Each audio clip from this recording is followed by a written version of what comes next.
we are doing Ancient Agriculture Part 2. Thank you very much, and please join me on this epic and exciting adventure of trade tales, wars, stories over simple farm animals and crops.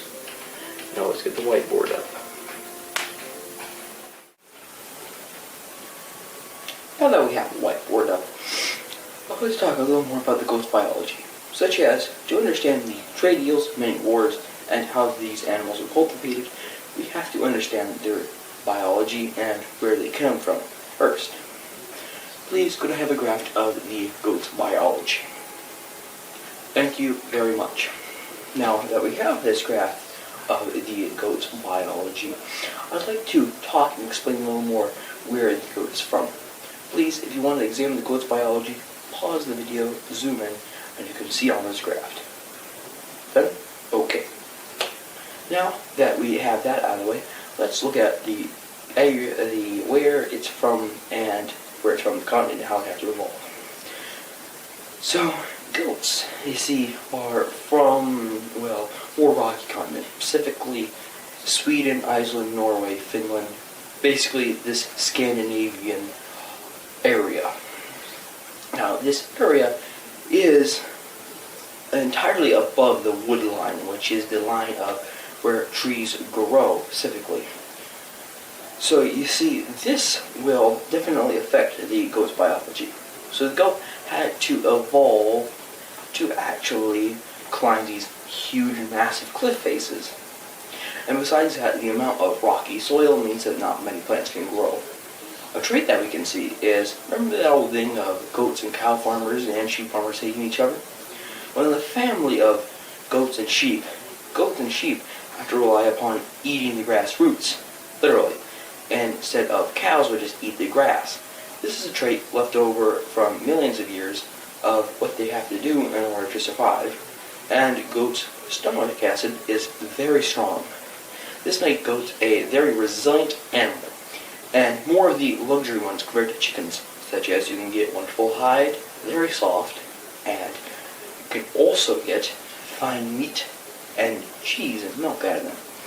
Now, as the Norse culture developed, small trade deals went around the entire earth, but then the Venetians started settling trade deals with the Norsemen.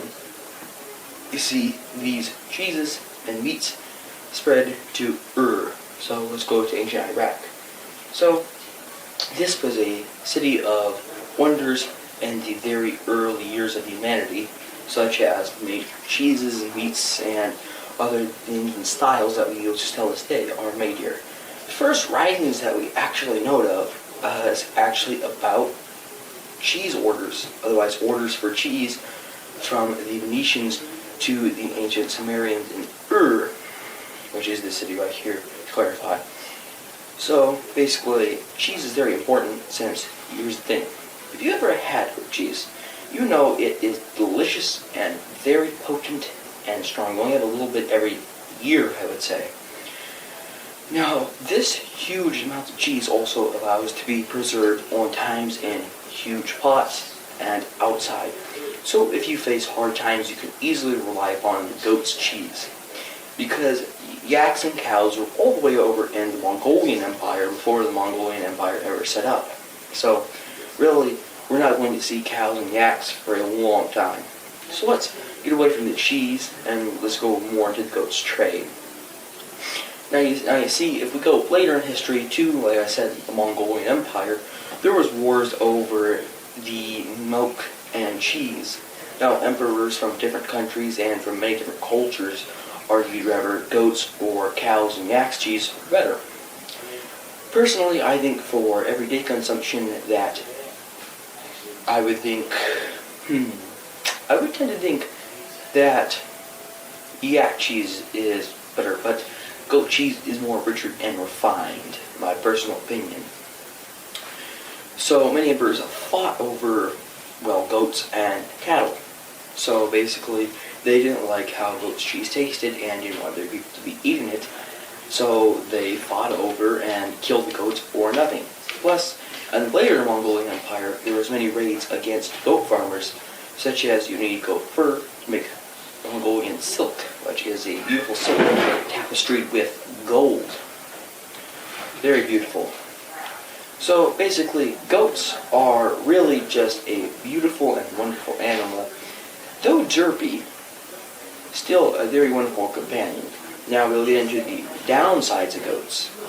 You see, the downsides of goats are, well, that they pretty much eat everything. And if you've ever kept goats, they're very hard to keep. So, if you were going to keep goats in the ancient world, it would be expensive. However, their hides would sell for the most at the market.